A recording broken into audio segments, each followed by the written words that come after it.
Hello বন্ধুরা, আসসালামু আলাইকুম। বন্ধুরা, তোমরা সবাই কেমন আছো? আশা করি খুব ভালো আছো। আমিও খুব ভালো আছি। বন্ধুরা, তোমরা যদি আমার চ্যানেলে নতুন হয়ে থাকো, আমার চ্যানেলটি সাবস্ক্রাইব করা, লাইক, কমেন্ট, শেয়ার করতে ভুলো না।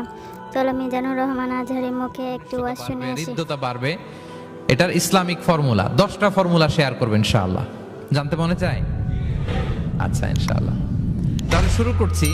কি করে আমরা আমাদের সম্পর্কগুলোর যত্ন নিব, কি করে আমাদের পারস্পরিক হৃদ্যতা, ভালোবাসা, আন্তরিকতা বাড়াবো, এ ব্যাপারে কোরআন এবং সুন্নাহ আমাদেরকে কি বলে। প্রিয় ভাইরা, 1 নম্বরে কোরআন আমাদেরকে আমাদের পারস্পরিক হৃদ্যতা, ভালোবাসা বাড়ানোর জন্য যে গাইডলাইন দেয় সেটা হচ্ছে দেখা হলেই সালাম দাও।